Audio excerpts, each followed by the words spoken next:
memberikan kita satu contoh iktibar pelajaran dan pengajaran bahawa sememangnya hakikat hidayah itu bukan di tangan manusia.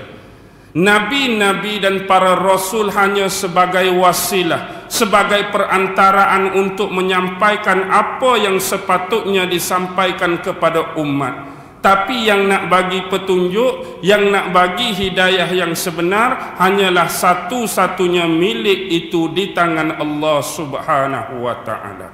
Dan kita sudah dapat lihat dengan jelas, tengok anak Nabi Nuh pun tak beriman dengan dia, isteri Nabi Lut pun tak beriman